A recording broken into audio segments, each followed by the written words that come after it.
pertama aku bahas mungkin yang how to be an outstanding law student gitu. Nah, waktu pertama baca ini aku juga mikir outstanding gitu. Maksudnya outstanding menurut siapa gitu? Apakah menurut kita sendiri gitu sebagai studentnya, atau misalkan menurut orang tua kah, atau misalkan menurut employer bahkan gitu kan. Nah, di sini sih aku sebenarnya pengen lebih praktikal, jadi mungkin aku akan gabung lah semuanya ya. Nah, jadi yang pertama nih, mungkin aku bilang yang paling aku pegang lah gitu ya, prinsip yang pertama yang sangat berguna, yaitu adalah kayak you really have to make a lot of friends gitu. Jadi itu yang kayak bahasanya mungkin bahasa banyak teman di sini itu istilahnya kayak yang nggak mesti kenal sama semua orang sebenarnya, but you have to be connected to them. Aku suka banget kayak mentor aku waktu itu bilang bahasanya itu adalah you don't really have to know everyone, you just have to know someone who knows uh, everyone gitu, at least that one gitu ya. Karena dalam hal ini mungkin untuk tahu semua orang itu kan susah juga ya. Jadi kayak at least kita tuh connected to that geng gitu istilahnya. Jadi in case kalau misalkan ataupun dosen-dosen gitu ya. Jadi in case kalau kita butuh apa gitu kan, mungkin kita nggak kenal sama dia gitu. Tapi karena kita kenal orang yang kenal sama dia, we can get to him, we can be connected to him bahkan atau her gitu ya. Jadi kita bisa dapat keuntungan juga gitu dari itu. Jadi emang benar-benar yang namanya di mungkin nggak cuma di dunia hukum sebenarnya, kayak di dunia jurusan lain gitu juga ya. Memang yang namanya punya teman banyak itu atau at least connected to many people itu amat sangat berguna. Apalagi kalau misalkan bahasanya di sini kalau aku ada checklistnya, misalkan akan berguna kalau misalkan untuk opportunity gitu dalam hal pekerjaan gitu, ataupun kayak magang-magang gitu kan. Jadi kita akan lebih tahu kalau misalkan ada misalkan oh di sini ada law firm ini for example gitu, dia lagi buka gitu kan, atau misalkan cara bukanya opening job recruitment-nya mungkin akan dengan ada mungkin lewat seminar dulu gitu atau workshop apa dulu. Nah, untuk info-info yang seperti itu kita nggak akan tahu kalau kita nggak punya teman gitu kan. Nah, atau kalau misalkan dengan kita kenal sama dosen tertentu gitu, for example, itu akan membantu kita nanti untuk skripsian kita gitu ya. Jadi kalau misalkan kita butuh case apa gitu, oh Bu dosen ini tolong dong misalkan kira-kira bisa sama siapa gitu. Informally kita juga bisa cerita. I think ini very straightforward ya kalau soal itu. Nah, terus mungkin yang lebih praktikal lagi adalah waktu udah lulus nih ya, udah lulus dari kampus, terus habis itu kerja, itu kerasanya adalah kayak misalkan di lowongan pekerjaan, if I can be honest with you, di kerjaan itu, karena apalagi kalau satu kantor itu tuh orangnya banyak ya, itu tuh ada kecenderungan untuk ngegeng. Ngegeng itu bahkan yang bahasanya adalah lulusan mana gitu kan istilahnya. Karena ya kita nggak bisa pungkiri gitu, kalau misalkan waktu lagi interview aja, kalau misalkan lagi cerita-cerita gitu kan, kalau kita bilang atau dia atau interviewernya bilang kayak si ibu ini masih kayak gitu nggak orangnya, nilainya masih goib nggak? Nah kalau udah gitu-gitu gitu kan, kalau kita nggak tahu apa-apa, padahal kita satu alma mater sama dia, agak zonk juga gitu istilahnya kan. Jadi kayak as much as possible gitu kan, kita tuh harus tahu juga yang kayak gitu. Terus kayak dengan berteman banyak kita juga akan tahu gitu kan. Dan kalau udah kayak seru gitu istilahnya ngobrolnya, akan lebih mudah untuk nanti kamu lebih nyaman di pekerjaan itu, seperti itu. Apalagi itu satu ya di dalam lingkungan pekerjaan. Kalau misalnya bahkan kalau lagi di kantor lagi ada ada satu kerjaan gitu yang mewajibkan kamu untuk research ke suatu kementerian, kementerian keuangan for example gitu kan. Terus kamu nggak ada koneksi gitu ke sana kan.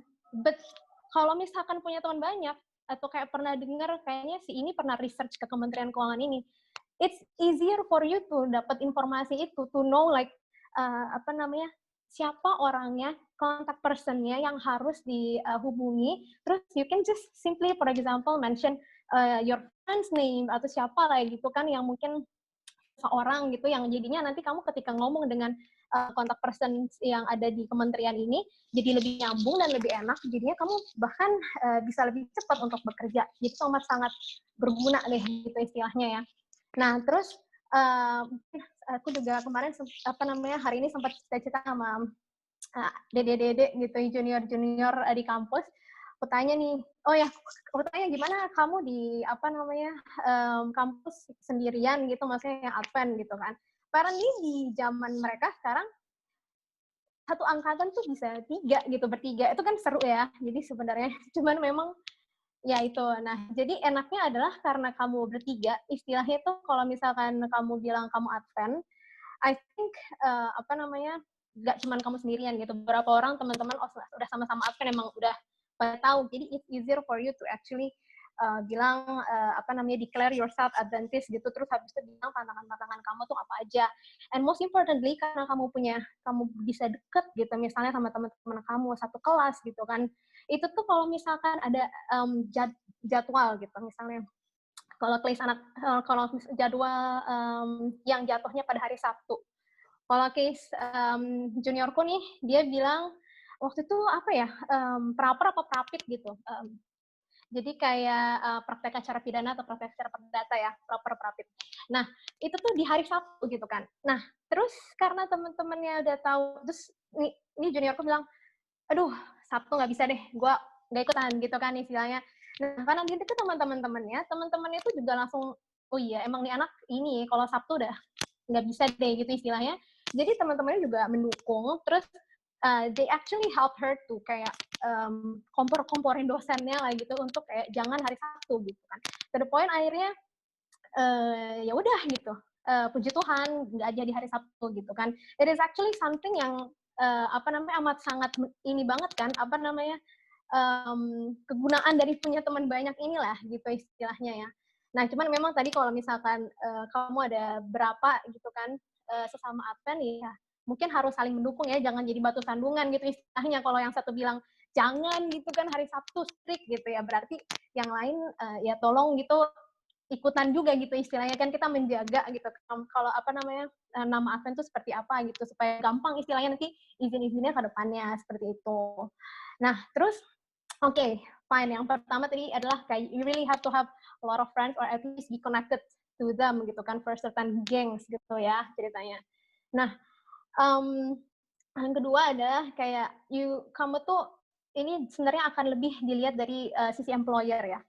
Kamu tuh akan diharapkan untuk punya practical skills gitu. Kenapa dibilang practical skills? Karena kenyataannya kalau kamu lulus fakultas hukum gitu, oh keren gitu. Oh ini lulusan fakultas hukum negeri gitu misalnya bahkan ya.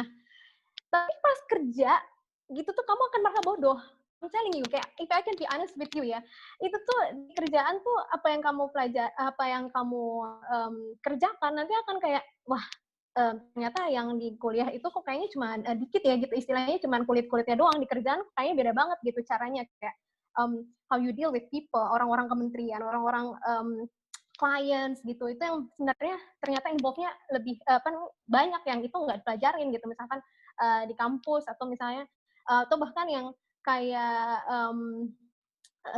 case tadinya yang akan lebih ribet ternyata gitu kan ya, itu ada konflik kerjaan dan kamu akan kaget gitu istilahnya. Apalagi kalau misalnya kamu waktu selama kuliah nggak pernah terekspos dengan seminar-seminar yang yang sifatnya praktikal. Jadi saranku adalah kamu kalau misalkan ada nih acara BEM gitu atau acara kampus-kampus lain lagi gitu yang istilahnya bekerja sama dengan law firm ini ataupun ada kayak diskusi apa gitu yang sifatnya practical skills lah gitu untuk kayak misalkan kontrak drafting itu kayak gimana untuk spesifikan loan gitu kan yang spesifik banget kayak gitu amat sangat disarankan untuk kamu actually join. Bahkan kamu bisa taruh di CV nanti kan, habis itu kamu bilang kalau kamu tuh udah kayak pernah ikutan workshop ini, workshop itu. Dan kalau HR-nya bagus atau interviewer kamu bagus, mereka akan lihat bahwa kamu punya practical skills yang bagus, jadi kamu tuh bisa siap gitu untuk kerja dan kayak bisa langsung diterjunin ke lapangan gitu. Jadi kamu kerjaannya udah bisa, mungkin mereka akan lebih percaya untuk kasih kamu kerjaan memo gitu kan, nggak cuman mungkin research atau due deal gitu kan.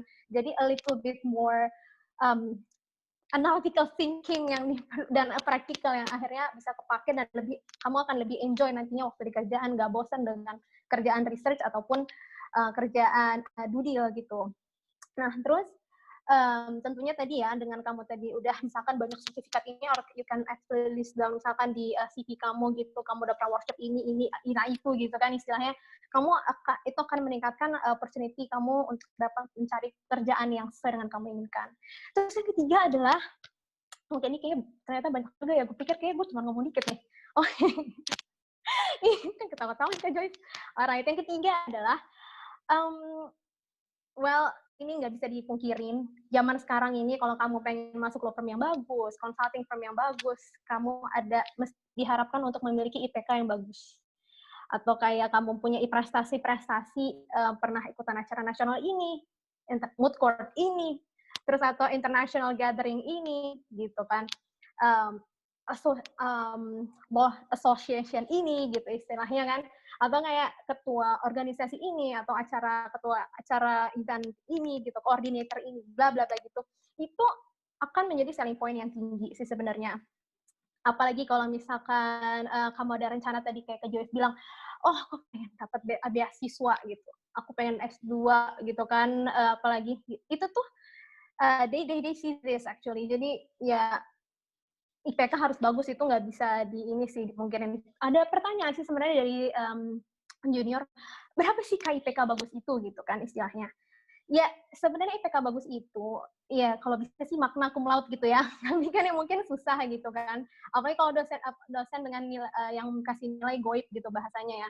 Tapi ya seenggak-enggaknya you can actually try to search dari sekarang. Misalkan kamu, oh aku mau ambil LPDP, for example kan. Oke, LPDP nilai IPK-nya berapa gitu kan minimalnya. Ya, itu berarti minimal kamu yang untuk capai gitu ya. Terus habis itu kalau misalkan aku pengen di HHP gitu kan, HHP kamu bisa lihat juga harusnya I believe they list down kayak requirement untuk minimum IPK berapa. Nah itu, jadi itu yang harus bisa menjadi target kamu untuk evaluasi kamu supaya kamu tahu IPK yang bagus menurut kamu itu seperti apa.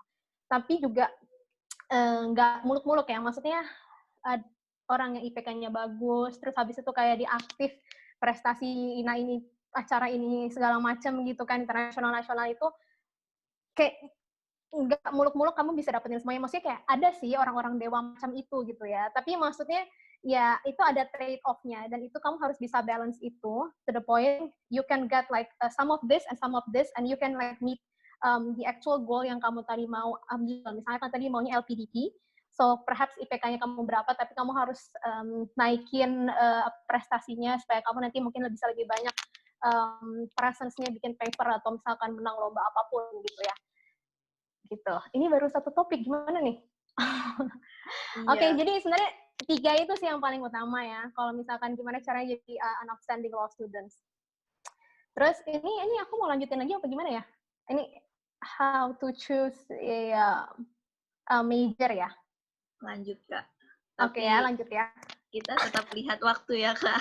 Oke, siap. Nanti kamu kasih kode-kode aja gitu, kedip-kedip dikit, nanti aku liatin. Oke. So, yang topik yang kedua adalah, ini juga menarik sih, how to choose your major atau apa ya tadi, peminatan gitu kan ya.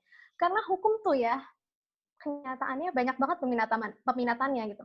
Zaman aku nggak tahu kalau Kak Joyce ya, zaman aku aja udah ada 6, hukum perdata, pidana acara, ekonomi, terus hukum tata negara, terus sama internasional gitu. Tapi aku tadi cek sama ini juniorku, sekarang tuh udah bisa sampai 13.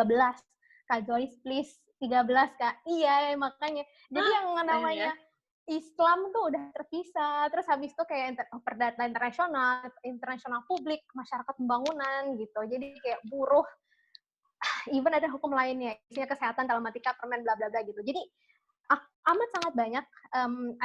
Aku nggak tahu di universitas yang lain apakah sebanyak ini, tapi I'm telling you, intinya adalah peminatannya banyak, dan kamu juga untuk pemilihan topik skripsi itu juga makin pusing istilahnya ya karena banyak. Nah, jadi yang paling utama harus diperhatikan adalah decide early as possible gitu ya. Kenapa gitu kan? Karena um, sebenarnya ini aku juga udah double check sih. Jadi mungkin berbeda untuk di tiap-tiap universitas. Tapi yang pasti kita tuh punya namanya academic planner ya, rancangan akademis gitu ya. Jadi kayak untuk kita tahu misalkan semester ini kita mau ambil apa gitu, mata kuliah pilihannya apa, terus habis itu kayak mata kuliah wajibnya, biasanya sih mata kuliah wajibnya udah ditentuin di tiap semester ya. Tapi istilahnya pilihannya apa, terus yang peminatannya tuh apa gitu kan. Karena again kalau kita salah nih ceritanya menyusun itu, kita tuh akan bisa telat gitu istilahnya lulusnya ya. Apalagi kalau tadi kita ketemu sama dosen-dosen kembali lagi, dosen yang goib gitu, atau yang kayak nilainya, kamu udah tahu misalkan nih dosen kayak pelit ya, suka ngasih C gitu. Jadi kamu udah kayak bikin spare, sengaja ngambil itu di awal gitu, supaya nanti bisa SP lagi, jadi bisa nyuci gitu istilahnya. Nah, untuk tahu-tahu yang kayak gini kan berarti kamu harus benar-benar decide as early as possible gitu ya, sebisa mungkin gitu. Untuk, ini idealnya, again, this is an ideal one. Untuk kayak bisa tahu yang mana peminatan kamu, jadi kamu tuh bisa bikin semester 1, 2, 3, 4, 5, 6, 7, gitu, 8 gitu, nah itu apa aja. At least that's what I did gitu. Jadi kayak waktu itu aku lulus 3,5 tahun sih. Tapi sekarang katanya yang 4 tahun juga susah gitu istilahnya. Tapi kebanyakan sekarang 4 tahun karena yang dosen yang mata kuliah wajibnya tadi udah nggak boleh diambil di SP gitu. Atau bahkan kalau tadi di Universitasnya Gloria udah dipaketin gitu ya. Nah, jadi kalau misalkan at least di UI kita harus ada trik-trik seperti itu. Jadi memang harus pinter-pinter lah gitu. Dan ya itu sih paling penting. Itu yang paling utama. Nah, kalau misalkan mau tahu kan biasanya di semester 1, 2, 3 gitu, semester awal ini biasanya matkul-matkul yang inti gitu ya, mata kuliah wajib yang introduction, PHI, PIH gitu, IN, ilmu negara gitu ya, perdata, hukum Islam, internasional, bla bla bla gitu, itu sudah bisa diambil gitu kan, semester 1, 2, 3. Jadi di situ sebenarnya kamu bisa coba-coba, bisa ngelihat, kayaknya ini deh yang lebih nyambung gitu kan. Misalkan kalau kayak hukum Islam gitu, terus kayak gue ingat banget kalau yang ngambil hukum Islam, gue tulis shalom ibu gitu, depannya udah shalom gitu kan, maksudnya ngerti kan kalian kan. Nah gitu, berarti kayaknya gue gak cocok di situ, ngerti, karena gue udah langsung pasrah, depannya gue udah nulis shalom, oh berarti gue jangan ngambil peminatan Islam. Ini ngasih contoh aja ya gitu ya. Nah terus ya itu idealnya again. Namun kalau secara praktikal nih, ini this happens a lot juga ya. Misalnya ternyata kamu tujuannya adalah serah deh keminatan, gue pusing gitu kan, pokoknya gue mau lulus cepat, atau misalkan gue mau nilainya bagus. Nah, berarti what you need to do is actually kamu harus research nih, cari-cari nih matkul yang dosen-dosennya itu tuh terkenal baik. Terus habis itu nilainya nggak ada yang goib, lulus semua. Misalkan waktu itu Hukas dosennya ini ya cakep ya gitu, maksudnya nilainya A gitu kan, paling ini kalau nggak A minus. Nah, kayak gitu-gitu tuh. Atau misalkan kita lihat dari senior-senior yang ini tuh misalkan peminatan ini banyak yang cum laude gitu. Nah, berarti memang you don't really care tentang peminatan, fokusnya adalah tadi maunya yang lulus cepat sama nilainya bagus. Berarti carilah peminatan yang bisa mendukung seperti itu gitu ya. Nah, atau kalau misalkan tadi kamu mikirnya pokoknya gue mau jalan-jalan ke luar negeri banyak, gue mau jalan-jalan keluar kota banyak gitu misalnya. Terus gue maunya nanti ambil pokoknya mau S2 di luar gitu kan istilahnya. Nah, biasanya yang paling gampang, the shortcut atau the easiest way adalah yang pasti menang lomba moot court itu yang either itu internasional ataupun nasional gitu kan levelnya. Nah, iya sekalian aja ngambil yang peminatannya itu hukum acara atau internasional gitu kan. Karena akan jadinya kamu nggak perlu selama tadi kamu latihan mempersiapkan diri untuk moot court itu, you already kayak learn setengah yang namanya udah fokus bahkan di hukum acara atau internasional. Jadi nggak perlu belajar lagi lebih banyak gitu kan untuk yang peminatan lainnya. Seperti itu. Dan biasanya nih, kamu akan jadi lebih dekat dengan dosen yang di mata kuliahnya itu, gitu kan. Misalkan dari yang mood court, mood court yang nasional, tingkat nasional gitu. Nah, berarti kan prapit gitu kan. Nah, dosen-dosennya itu akan kenal kamu, terus kamu jadi lebih dekat sama mereka, dan biasanya kalau misalkan kamu mau ngambil skripsi ataupun mau ambil mata kuliahnya, nah kamu udah dapat poin plus tuh, udah disebut namanya kamu, udah nggak langsung, oke, kamu langsung, ya udahlah jadi anak kesayangan semacam, ya di note lah namanya gitu kan, jadi itu udah secara nggak langsung kamu udah mengarah ke sana gitu, nggak usah susah-susah mikir kayak gitu kan. Nah, tapi prinsipnya nih, ini mungkin nanti kalau misalnya ada tips-tips yang lain mungkin Kak Jos atau Bang Boris atau Bang Edwin bisa nambahin. Jadi tapi prinsipnya peminatan apapun, kalau misalkan kamu mata kuliah wajibnya tuh kuat, in a way kayak kamu tuh bisa mengerti lah gitu, kayak pakem lah gitu istilahnya di mata kuliah wajibnya. Maka kamu sebenarnya bisa tetap diterima kerja sebenarnya dimanapun gitu ya. Cuman ya mungkin effortnya agak lebih aja gitu. Karena temanku banyak yang dia, Kak Joyce aja hukum internasional kayak hukum internasional gitu. Terus dia peminatan hukum nasional, tapi dia kerjanya sekarang di law firm, ngerjain ini, kontrak drafting gitu istilahnya, dia kayak bisnis law. Jadi emang di dia itu atau temanku ada yang hukum tata negara, hukum acara ya tata negara gitu, tadinya peminatannya, tapi kerja sekarang di law firm. Oh, bahkan sekarang udah jadi di Dirjen Migas. Maksudnya akan kayak kemana-mana juga kenyataannya gitu kan. Tergantung berapa uang yang kamu cari mungkin, if I can be honest with you ya. Nah, tapi ya effortnya akan kayak lebih susah gitu kalau misalkan kamu tadinya jurusan peminatan hukum internasional masuk ke law firm yang fokusnya mungkin kamu diletakkan di ngerjain kayak kontrak drafting tadi atau misalkan kayak bisnis law lah basically, ya kamu akan harus kayak ngejar gitu teman-teman yang lain belajar hukum bisnis lagi, kayak kalau misalkan senior associate-nya atau partner yang ngomong A, B, kamu mungkin kayak yang bisnis lo banget, kamu mungkin bingung-bingung, ya itu derita lo gitu istilahnya ya, tapi ya you can still survive gitu, karena banyak teman-temanku yang kenyataannya bisa gitu. Itu aja sih sebenarnya.